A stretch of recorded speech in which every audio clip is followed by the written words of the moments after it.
Welcome to a Thrumbles video review. Please like, comment, and subscribe. Welcome to a Thrumbles video review.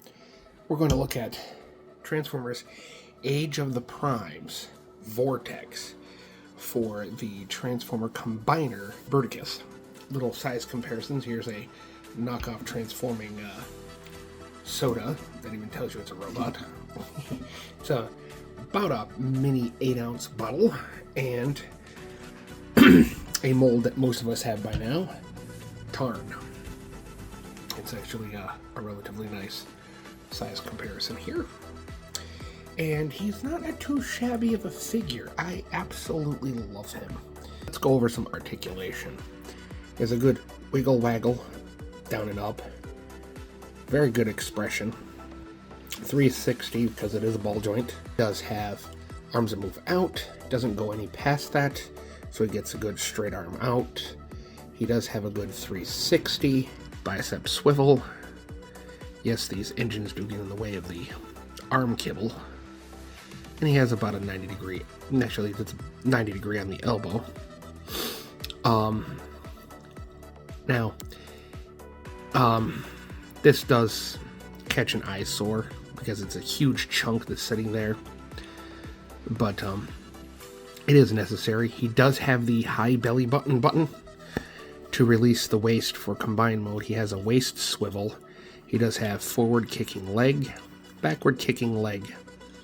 He does have outward leg, more than necessary for a Van Damme. I mean, he can, yeah.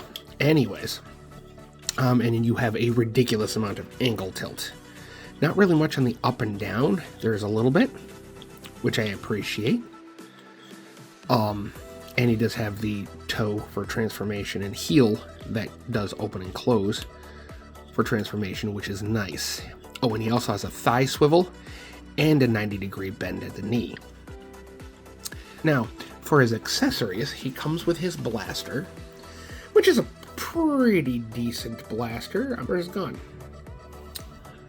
Oh, if there's a jump cut, that means that I went to go get the mail because I'm waiting on 2 packages. Comes with 2 pretty generic blasters. I like to take these ones and make sure that the tab is up, put them in his forearms. Yeah, mine the tab being on the outside, and I like to push the arm kibble right up to there. Instead of plugging it in his hand all the time, I use the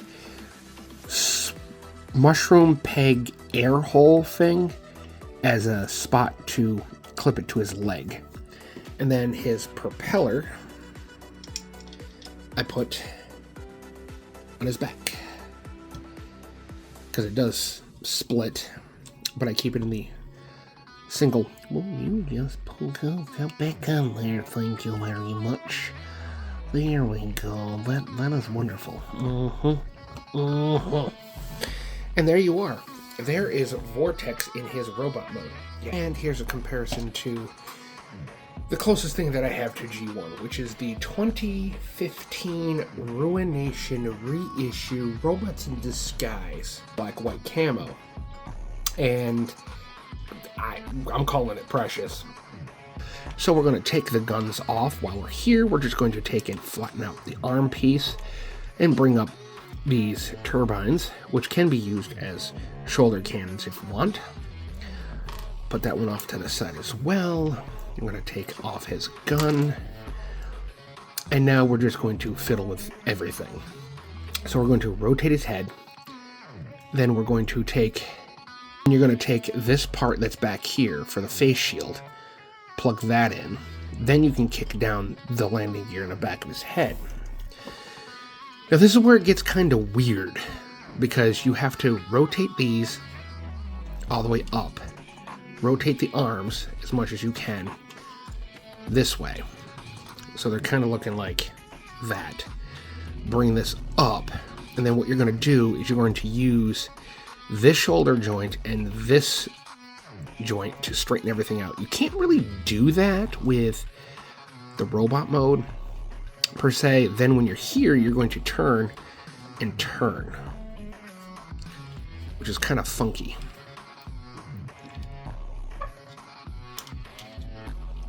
Or no. Yes, I forgot. You got to turn this before you start bringing in up the arms. Because what you want to do is these two slots that are here, they look like three, but it's really the two of them, are going to plug in these two, like, ridges are going to go over that.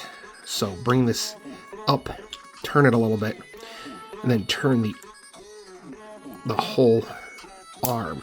So you get that there to give this some space to click into. And then, like I was saying, you got these two ridges right here that are going to go into those slots. It's a little tricky, but once you get the hang of it, it's not terrible. It's not great, but it's not terrible. And then you just bring the tail piece around till that clicks in. Now, the instructions show you to do this, which I don't know why the instructions tell you to do that. This piece finishes off this and has a divot for that little tiny little dinky thing right there. So it thuds, and then it makes the fin or tail wings actually straight. Clip the legs together like so. Then what we're going to do is we're going to open up the shins, bring these down Combiner War style, or like every other iteration of every version. They tell you to do the arms after, but I find if you actually just move the waist down a little bit, clip that in, you're good. Bring this up, fold the now I can never unsee dinosaur mouthy looking thing, and you would normally think you're pretty much good to go, but you can splay out the propellers so it has his iconic four blades. Now you're good to go. You got your wheels mounted or molded here, and you have his tail wheel back here. I take the one with the tab that is here so the handle could face outward. There's these two ports that are down here. I like to tab them here and here. So this way they form kind of like a bar in the middle. I don't know why, I just do. And then I'll use this port here, this gun in. So it gives it more of a uniformal front end look for the weapons. I mean, you could use this slot here to plug it in. You can plug it in using the 5mm port here with the handle. I mean, it's your toy, do it as you wish, but I like the way this looks. It's more, lack of a better term, airwolf, swishy, kind of like helicopter.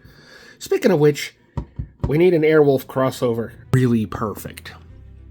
And here is helicopter mode, G1 comparison, and again a soda bottle, and then Tarn looking judgingly.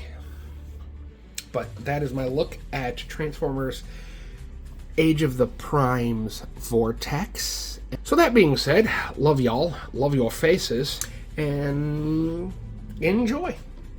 Peace.